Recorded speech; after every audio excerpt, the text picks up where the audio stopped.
नमस्कार। बस्तर की बात में आज मैं हूं आपके साथ शफक मीर।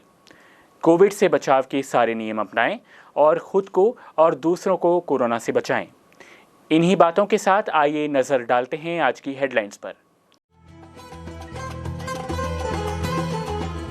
कोसा सेंटर अंत्या व्यावसायिक प्रशिक्षण केंद्र में कोसा धागाकरण, कपड़ा बुनाई और कपड़ा रंगाई विधाओं में 30 अनुसूचित जनजाति की महिलाओं को दिया जा रहा प्रशिक्षण। ट्रैक्टर ट्रॉली योजना अंतर्गत 7 जुलाई तक अनुसूचित जाति और जनजाति वर्ग के युवाओं से आवेदन पत्र आमंत्रित। अब खबरें विस्तार से। स्थानीय कुम्हारपारा स्थित कोसा सेंटर में संचालित अंत्या व्यावसायिक प्रशिक्षण केंद्र में इन दिनों कोसा धागा बनाना, कपड़ा बुनना और कपड़ों की रंगाई का प्रशिक्षण दिया जा रहा है। बस्तर के विभिन्न क्षेत्रों से प्रशिक्षण लेने के लिए 30 महिला प्रशिक्षणार्थी पहुंच गए हैं। इनके आवास भोजन की व्यवस्था के साथ स्टाइफंड दिया जा रहा है। आइए देखते हैं एक रिपोर्ट। स्थानीय कोसा केंद्र में संचालित अंत्यावसायी व्यावसायिक प्रशिक्षण केंद्र में इन दिनों कोसा धागाकरण का प्रशिक्षण 10 महिलाओं को दिया जा रहा है। इन्हें कोसा से धागा बनाने की पुरानी पद्धति के साथ ही आधुनिक मशीनों का उपयोग करते हुए धागा निर्माण करना सिखाया जा रहा है। वहीं 10 हितग्राहियों को कपड़ा बुनने का प्रशिक्षण भी दिया जा रहा है। सामान्यतः पुरुष वर्ग के लोग ही कपड़ा बुनने में रुचि दिखाते थे, लेकिन ये प्रथम अवसर है जब महिलाओं को कपड़ा बुनाई का प्रशिक्षण दिया जा रहा है और महिलाएं भी काफ़ी उत्साह के साथ इस कार्य को सीखने में जुटी हुई हैं। प्रशिक्षण ले रही विजया भारती और सरिता ने बताया। विजया भारती, कौन गांव के हैं? 8 कचोरा जगदलपुर। यहाँ कब से प्रशिक्षण ले रहे हैं? 6 तारीख से। हाँ जी, ताना और बाना, हाँ, सेटर, धागा जोड़ना, ये सब कुछ सिखाते हैं। तो आपको कैसा लग रहा है? अच्छा लग रहा है। क्या नाम है आपका? सरिता निकुंज। कहाँ से आए हैं? मैं यही जगदलपुर की हूँ। ये सिलाई या बुनाई क्या सीख रहे हैं? सिलाई बुनाई में ये सीखा हमने कि इसको धागा कैसे जोड़ते हैं, ताना बाना कैसे लगाते हैं, ये सब हमने सीखा है और अभी थोड़ा चलाने सीख रहे हैं। ऐसे तो पहले आप सीखे थे? नहीं, पहले नहीं सीखी थी। तो कैसा लग रहा है आपको? बहुत अच्छा लग रहा है सर। मतलब आप ये काम आगे चल के करेंगे? हाँ, ये काम मैं आगे चल के भी करना चाहूँगी और यहीं रह के करना चाहूँगी मैं आगे चल। महिलाओं को प्रशिक्षण दे रहे प्रशिक्षक देवलाल देवांगन ने कपड़ा बुनाई के संबंध में हमें जानकारी दी। जी, आपका नाम? देवलाल देवांगन। आप प्रशिक्षक हैं? जी। कितने दिनों से प्रशिक्षण दे रहे हैं? 6 तारीख से। जो बुनाई का काम सिखा रहे हैं जी, तो इसमें क्या क्या मुख्य होता है? इसमें ताना लगता है, बाना लगता है। तो इनको ये समझा रहे हैं कि ताना कौन सा है, बाना कौन सा है। उसके बाद में धागा टूटता है तो उसको कैसे जोड़ना है, बाबिन बनाना है, बाबिन खाली होता है बुनाई में तो फिर कैसे उसको बाबिन नैप डालना है, ये सारी चीज़ें सिखा रहे हैं। अभी आप क्या सिखा रहे हैं? बुनाई सिखा रहे हैं मतलब सूती कपड़े? जी हाँ, जी। इसके बाद आप कोसा में भी सिखा? हाँ, जैसे कि कोसा बारीक होता है सर, तो डायरेक्ट कोसा में अगर इनको देते तो हम लोग को ये मुश्किल होता है कि अगर धागा कट जाता तो सुधारने में बहुत ज़्यादा सारी दिक्कतें आती है। हो सकता है वो सुधरता ही नहीं, तो इसलिए पहले इनके हाथ फ्री करने के लिए काटन में चालू किए हैं। अगर सीखते सीखते काटन में इनका हाथ बैठ जाएगा उसके बाद में कोसा में सिखाएंगे। कोसा केंद्र के अधिकारी संजय मिश्रा ने कहा कि महिला सशक्तिकरण को ध्यान में रखते हुए ये प्रशिक्षण कार्यक्रम चलाया जा रहा है। उन्होंने कहा। आपका शुभ नाम? संजय मिश्रा जी। ये जो प्रशिक्षण केंद्र है जी, बुनाई में अभी महिलाएं ही दिख रही हैं जी। अभी देखिए, महिलाओं को रोजगार के क्षेत्र में अभी बहुत पिछड़ी हुई थी। जो बुनाई कार्य यहाँ पर चल रहा था तो यहाँ पर जो प्रशिक्षित बुनकर थे वही कार्य कर रहे थे। अब प्रशिक्षित जो बुनकर हैं वो अब अवेलेबल यहाँ पर नहीं है, तो महिलाओं को हमने यहाँ पर चाहा यहाँ पर कि प्रशिक्षण दें और उनको यहाँ पर इस क्षेत्र में लाएं यहाँ पर। तो इनमें महिलाओं में रुचि को देखते हुए, महिलाओं के काम को देखते हुए महिलाएं उसको ले रही हैं, प्रशिक्षण लेने को इच्छुक हैं, तो इनको हम देके यहाँ पर। और इसके बाद यहाँ पर अभी शुरुआत में यहाँ पर कॉटन में काम कर रही हैं, उसके बाद इनको हम कोसा में लाएंगे। यहाँ पर कोसा में लाने के बाद इनको कंटिन्यू यहाँ पर हम चाहते हैं कि इनको रोजगार उपलब्ध हो सके। इसी तरह कपड़ा रंगाई विधा पर भी 10 महिला प्रशिक्षणार्थियों को प्रशिक्षण दिया जा रहा है। प्रशिक्षण ले रही विद्या कश्यप और कृतिका कश्यप ने हमें बताया। कृतिका कश्यप। कहाँ रहते? जगदलपुर मेटुड़ा। ये जो ब्लैक पेंटिंग है ये आपने किया है? हाँ, सब ने मिलकर किया है। कैसे करते हैं? कलर पे ब्लॉक को रखते हैं, उसके बाद चार्ट पेपर पे इसको स्टिक करते हैं। फिर क्या में करेंगे सीखने के बाद? साड़ी में। क्या नाम है? दिव्या कश्यप। कौन गांव के हैं? परपा नाका, जगदलपुर से हैं। परपा नाका। क्या सीख रहे हो? पेंटिंग सीख रहे हैं और इसमें सीख।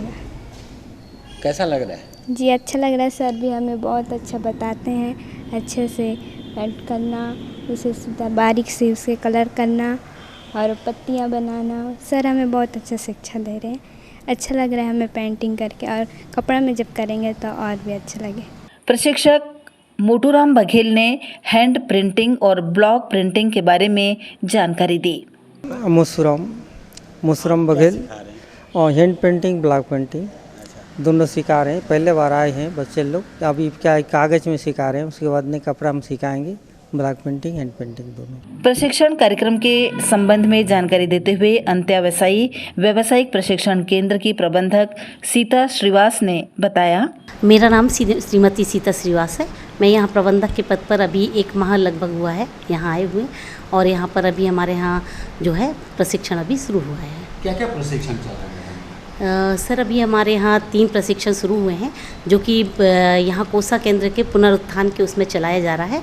तो उसमें प्रशिक्षण भी दिया जा रहा है। प्रशिक्षण में कोसा धागाकरण, कोसा बुनाई और कोसा में प्रिंटिंग। तो इसमें तीनों काम में जिनको हम ट्रेड में काम सिखा रहे हैं, उन्हीं को फिर बाद में यहाँ पर हमें काम भी देना है। तो जिससे हम कोसा रीलिंग में हमारे पास 10 प्रशिक्षार्थी हैं, और अभी 10 को अभी हम लोगों ने बुनकर में सिलेक्ट किया है, उसमें प्रशिक्षण चालू है हमारा काम, और 10 अभी रंगाई छपाई में भी काम कर रहे हैं सर। मैडम पहले यहाँ पे और भी ट्रेनिंग दिया जा रहा था, मतलब कई ट्रेड में, उनकी क्या स्थिति है?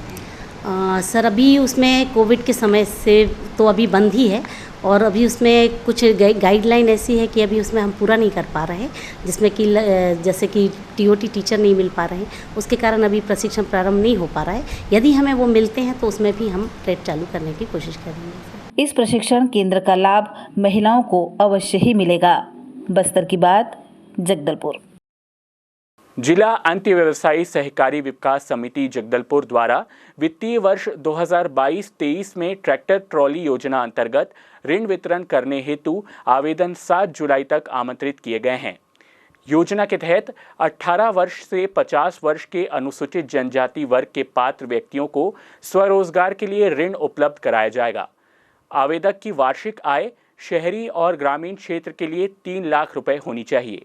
आवेदक को जाति, निवास प्रमाण पत्र, आय, परिचय पत्र, आधार कार्ड, राशन कार्ड, शैक्षणिक योग्यता प्रमाण पत्र और वाहन चलाने कमर्शियल लाइसेंस प्रस्तुत करना होगा। आवेदन पत्र जिला अंत्य व्यवसायी सहकारी विकास समिति कलेक्ट्रेट परिसर जगदलपुर, संयुक्त जिला कार्यालय भवन के कक्ष क्रमांक F21-22-23 में कार्यालयीन दिवस में प्रातः 10:30 बजे से 5:30 बजे तक प्राप्त किया जा सकता है। छत्तीसगढ़ राज्य निर्वाचन आयोग द्वारा घोषित निर्वाचन कार्यक्रम के तहत मंगलवार 28 जून को मतदान किया जाएगा।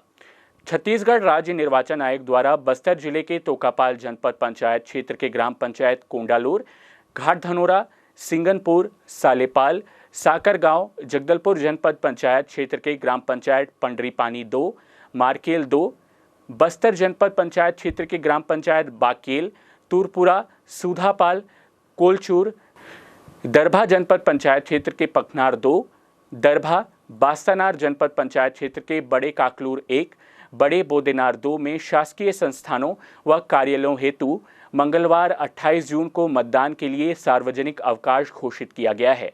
संयुक्त संचालक स्वास्थ्य सेवाएं द्वारा स्टाफ नर्स, रेडियोग्राफर, नेत्र सहायक अधिकारी, लैब टेक्नीशियन के रिक्त पदों पर भर्ती के लिए काउंसलिंग 25 जून को कमिश्नर कार्यालय के सभाकक्ष में आयोजित की जाएगी। स्टाफ नर्स की काउंसलिंग 10 बजे से प्रारंभ होगी और नेत्र सहायक अधिकारी, रेडियोग्राफर की काउंसलिंग दोपहर 1 बजे से शाम 5 बजे तक होगी। प्रतिभागी अधिक जानकारी के लिए जिले की वेबसाइट www.bastar.gov.in का अवलोकन कर सकते हैं। वक्त हो चला है छोटे से ब्रेक का। ब्रेक के बाद मिलते हैं और खबरों के साथ।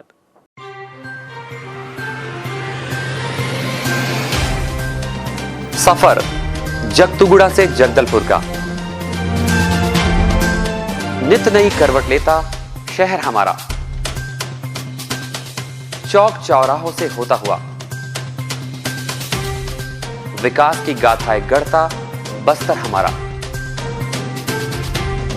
कई रंगों से सराबोर कितनी ही कहानियों को समेटे, कहीं विकास के सोपान तो कहीं सरकारी दावे और उनका सच।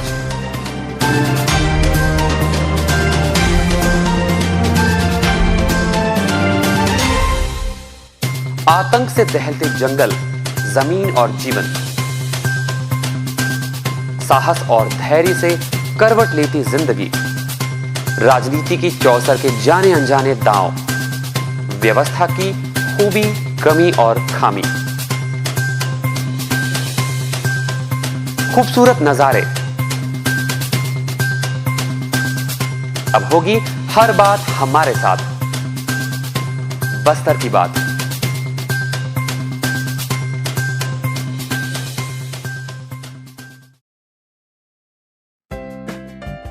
देश की जानी मानी इंटरनेट प्रोवाइडर कंपनी रेलटेल अब अपने शहर जगदलपुर में उपलब्ध। केबल टीवी और ब्रॉडबैंड पाइए एक साथ, बेहतर सर्विस, शानदार गुणवत्ता, हमेशा एक जैसी स्पीड यानी 100 Mbps। लॉन्चिंग अवसर पर पाइए विशेष छूट, राज्य के शासकीय कर्मचारियों हेतु 10% की छूट, साथ ही रेलवे कर्मचारियों के लिए विशेष छूट का प्रावधान।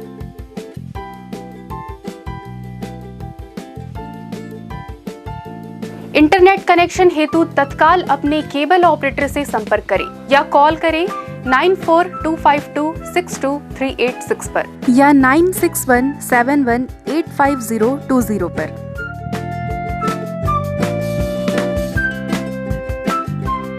ब्रेक के बाद आपका स्वागत है बस्तर की बात में। आइए चलते हैं खबरों की ओर। बस्तर में मानसून पहुंच चुका है, आसमान पर बादल भी नजर आने लगे हैं, लेकिन अब तक पिछले वर्ष की अपेक्षा काफी कम वर्षा हुई है। हालांकि आज भी दोपहर को एकाएक काले बादल घिराए और लगभग 1.5 घंटे तक झमाझम बारिश हुई। पिछले वर्ष 23 जून तक 132.1 मिलीमीटर की बारिश हो चुकी थी, लेकिन इस वर्ष केवल 50.2 मिलीमीटर वर्षा ही दर्ज की गई है। मौसम वैज्ञानिक इसका कारण बंगाल की खाड़ी में सही ढंग से सिस्टम का नहीं बनना बता रहे हैं। मौसम वैज्ञानिक R.K. सोनी ने बताया। R.K. सोनी, मौसम वैज्ञानिक और यहाँ का प्रभारी अधिकारी। सर, अभी तक बारिश की क्या स्थिति है? अभी तो फिलहाल बारिश बहुत कम हुई है। 50.2 mm आज तक का रिकॉर्ड हुआ है 23 जून तक। पिछले वर्ष कितना हुआ था सर? पिछले वर्ष 23 जून तक जो है 132.1 mm बारिश हुई थी। क्या तो इसकी कारण है इस वर्ष कम बारिश होने का? कारण तो वही सिस्टम ठीक से बन नहीं पा रहे हैं। बंगाल की खाड़ी में जो सिस्टम बनना चाहिए उस टाइप का सिस्टम अब तक बना नहीं है।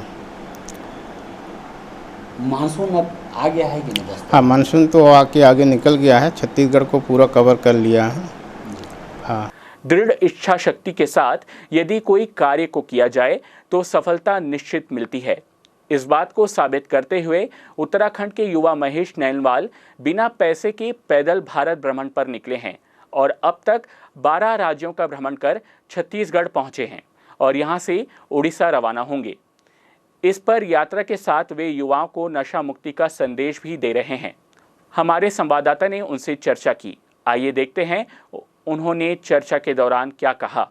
उत्तराखंड के महेश नैनवाल पूरे भारत भ्रमण पर पैदल निकल चुके हैं और आज वे हमारे शहर जगदलपुर पहुंचे हैं।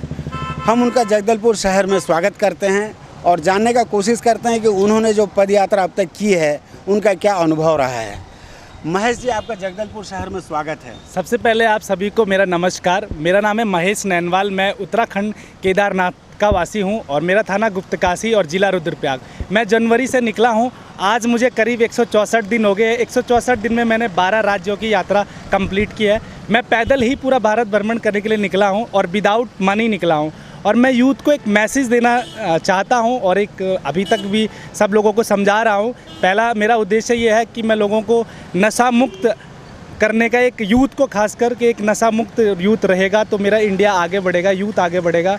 और जो लोग पढ़ाई कर चुके हैं और अभी पढ़ाई कर रहे हैं, अगर वो लोग नशा नहीं करेंगे और बहुत आगे जा सकता है मेरा इंडिया का यूथ। और मेरा सेकंड उद्देश्य है कि अगर कोई भी लड़का अपनी पढ़ाई क्लियर कर चुका है और भारत के किसी भी कोने में जाना चाहता है और कोई रिसर्च करना चाहता है, कोई डॉक्यूमेंट्री बनाना चाहता है, किसी के कल्चर को दिखाना चाहता है भारत को, और उसके पास पैसे का अभाव है या गरीब फैमिली में जन्म हुआ है या फिर उसका बहाना भी है कि हम गरीब हैं, हमारे पास पैसा नहीं है, तो उनके लिए मैं एक एज ए इंस्पायर बन रहा हूँ कि बिना पैसा भी आप पूरा भारत भ्रमण कर सकते हो, बस आपके करने की इच्छा होनी चाहिए। और इसी तरीके से मैं निकला हूँ, मेरा 28 राज्य का दौरा है, मैं कम से कम 12 राज्य कंप्लीट कर चुका हूँ। आज मैं जगदलपुर से उड़ीसा की तरफ जा रहा हूँ। अभी तक आपने कौन कौन से राज्य का पदयात्रा कर चुका है? सर मैंने नागालैंड से स्टार्ट किया हूँ। नागालैंड, मणिपुर, मिजोरम, त्रिपुरा, मेघालय, असम, अरुणाचल, सिक्किम, वेस्ट बंगाल, झारखंड, बिहार, फिर जाके मैं आया था छत्तीसगढ़ में, तो छत्तीसगढ़ से आज जा रहा हूँ उड़ीसा की तरफ। अच्छा, रास्ते में आपको किस तरह की मदद मिल रही है लोगों से? रास्ते में मेरे को बहुत सारी मददें मिली है। सबसे पहले मैं ऑटो चालकों का धन्यवाद देता हूं। बहुत सारे ऑटो चालक मुझे अपने साथ बिठाते हैं, शहर में एक जगह से दूसरी जगह पे छोड़ते हैं बिना पैसे। सोचिए, ऑटो वाले भी मेरे से पैसे नहीं लेते हैं, बाइक सवार लोग भी मेरे को मदद करते हैं, और पुलिस डिपार्टमेंट का मेरा मतलब इस सफ़र में बहुत ज़्यादा सहयोग रहा है। हर एक थाने ने मेरा मदद किया है, मुझे आगे बढ़ने के लिए प्रोत्साहित किया है। अब आपने जब जगदलपुर पहुंचे हैं तो यहाँ आपने क्या क्या देखा? मैं जगदलपुर में कल शाम देर से आया। मैं जगदलपुर में आया हूँ सुकमा की तरफ से। जब मैं सुकमा से आ रहा था तो मैं तीरथगढ़ को विजिट करते हुए जगदलपुर आया। यहाँ पे एक पार्क है, वाटर पार्क, मैं उसमें रात को गया था। वहाँ पे कुछ मतलब एक संगीत प्रोग्राम चल रहा था जो कि यहाँ पे स्वच्छता के हाँ, वो दलपत सागर है, वहाँ पे प्रति रात कुछ संगीतकार और बहुत अच्छा लगा मुझे कि यहाँ मतलब जगदलपुर को स्वच्छ रखने के लिए उन लोगों ने एक प्रोग्राम चलाया। उन लोगों को भी मेरी तरफ से बहुत बहुत मतलब शुभकामनाएं, और अपना प्रोग्राम यूं ही आगे चलाए रखें। इस पूरे दौरे के दौरान कई जगह पे कोई मुसीबत खड़ी हुई आपके साथ? सर देखिए, मैं पॉजिटिव सोचता हूं, अगर मुसीबत खड़ी हो भी जाएगी तो मैं उनको दोस्त बना लेता हूं और वो मेरे लिए फिर अच्छाई में परिवर्तित हो जाता है। कोई ऐसा अनुभव? मतलब एक अनुभव हुआ था, मैं पटना में था, पटना से पैदल निकल रहा था, तो वहाँ पे कुछ किन्नर लोगों ने मेरा मोबाइल छीन लिया था और मेरे से 2000 रुपये की मांग की। मेरे गले में जो ब्लूटूथ है इसको भी छीनने की उन्होंने प्रयास किया, लेकिन मैं उनको लास्ट में 500 रुपये मोबाइल के ज़रिए ट्रांसफ़र किया। मैं बोला मैं आपको ऑनलाइन देता हूँ, मैं तो कैश रहित हूँ, यानी कि विदाउट मनी पूरा भारत भ्रमण कर रहा हूँ। तो मैंने उनको 500 रुपये दिया, तो वही एक बैड एक्सपीरियंस था।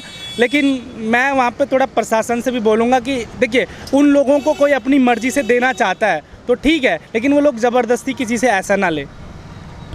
और क्या कहना चाहेंगे यूथ को?